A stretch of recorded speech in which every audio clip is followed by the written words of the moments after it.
The last few Mario Party games have been pretty meh, which is why I'm super happy to report that the newest one in the series is amazing.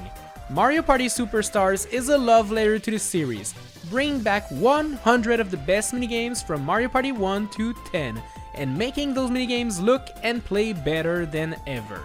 Sadly, amongst those 100 minigames, some of the choices are not the best, and they made me wish that we could replace them with something else. Today, I'll rank out my least favorite Mario Party Superstars minigames, so make sure to subscribe and hit the bell, and let's just jump into it. Let's start off this list by saying that I'm not the biggest fan of randomness, which is probably why I don't have that much fun playing Manor of Escape. In this minigame, everybody starts on top of this big mansion, and the goal is to open up some doors randomly and hope that they bring you down. There's one good door and 5 wrong ones on each floor, and everyone has the same mansion, so as soon as someone is lucky enough to find the correct door, everybody will just follow in their footsteps, rendering this minigame quite pointless. The best strategy is actually just to let someone else find the good door up until you end up on the very last floor, and then you hope that you're gonna be the lucky winner. Doesn't that sound fun, eh? Well, it's not.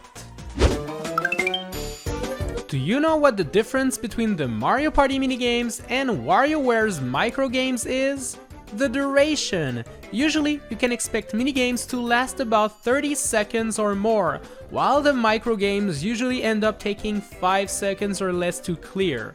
Well, someone clearly didn't get the memo when creating Takedown, an American football minigame where 3 players are actually blockers and 1 player is the attacker. The goal of the solo player is to get to the goal zone to get a touchdown, while the 3 other players just aim at blocking him. The thing is, as soon as 1 player tackles the solo dude, the game's over, and this usually takes about 3 seconds maybe? Like, this is what a typical takedown session looks like. Wow, that was fun. Not. It's no surprise that my least favorite type of minigame is the coin collecting one.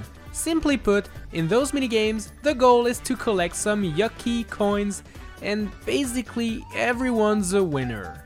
Quicksand Cash has 1 player in the middle as a big Bowser, spitting the sand left and right, aiming at preventing the other 3 players from collecting those coins. If you spin correctly, the coin will touch you instead of them. And that's it. That's the whole minigame. 30 seconds of this. Obviously, the solo player has the advantage, as the 3 other players are way too slow, making this game unfair on top of being unfun.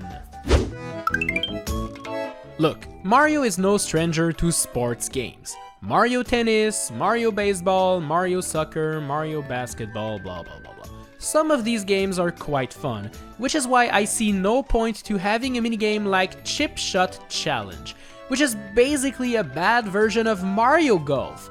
Each player has 1 chance at sending the golf ball inside of the hole, and the player that's the closest to it wins the minigame. There's not more to it. Just hope that you move the cursor correctly on your first try, and that's it. The best strategy here is to hope you're not going to go first, because you can see how other players aim and just mimic them if they do it right, or adjust yourself if they do it wrong. Pretty dumb. Hey, here's another coin collecting minigame, except this one is boring and totally uninspired. Introducing Winner or Dinner, a minigame where you and your opponents are on a platform in the middle of the desert on which coins appear randomly. You have to move to get said coins, but you have to avoid the 4 piranha plants that want to eat you and make you lose time, as well as the spiky balls getting shot out of the cannon at the center of the stage. This is seriously a boring minigame. So boring in fact that right after the game's over, a big tornado appears and kills everyone. Yeah, literally, I'm not making this up. What were they on when they designed this game? It's so stupid. The rules are simple. Each character is holding a rope with a big cage hanging at the end of it. There's a bunch of Goombas walking down there, and you have to drop the cage on top of as many Goombas as you can. Welcome to Trapeze Artist. And it's over. Yep, this minigame is another one that's way too short. Basically, you get one chance at capturing as many Goombas as you can, and that's it. As soon as one player drops their cage, everybody will do the same to try to get the remaining Goombas, and the game's gonna be over. There's not much strategy involved to win this game, other than to hope that there's going to be a bunch of Goombas close to you when the game begins. This minigame could have been the best of 3, at least it would have made more sense, it would have made it more fair and more fun, but alas, it's just another uninspired short micro game. This next one is a 2v2 minigame where you and your ally have to bounce on this catapult looking thingy to get in the clouds and gather up some floating coins.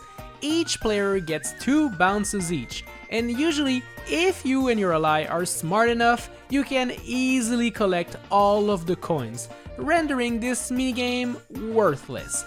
Every time I play it with friends, we just all get all of the coins and move on to the next turn. Like, I'm sorry, but it's not a fun minigame. And it's not even because you're collecting coins. You could be collecting bananas for all I care, and this minigame wouldn't be any more fun. It has been brought to my attention that a lot of people think that the 3v1 minigame category is mostly unbalanced. Either the solo player wins them all, or it's the team that wins. Well, I would have to agree with you, and here's another one that's broken. Title Toss.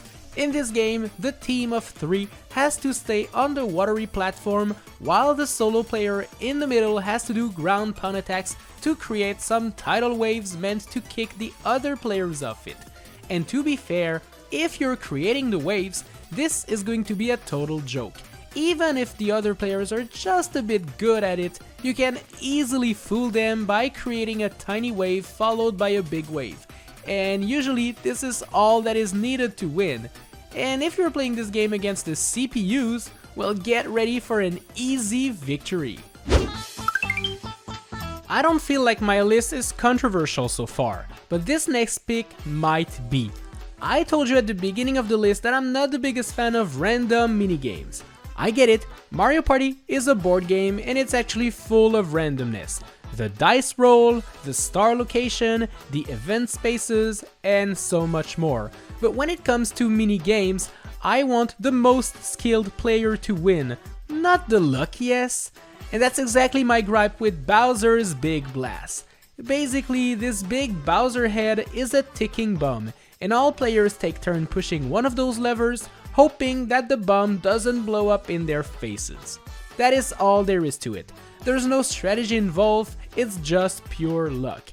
And that bothers me, especially while I'm trying to get the Win All Minigames achievement. Yeah, this one is just infuriating. Mario Party 1 was full of minigames where you had to rotate your control stick as fast as you could, usually resulting in breaking your controller or breaking your hand.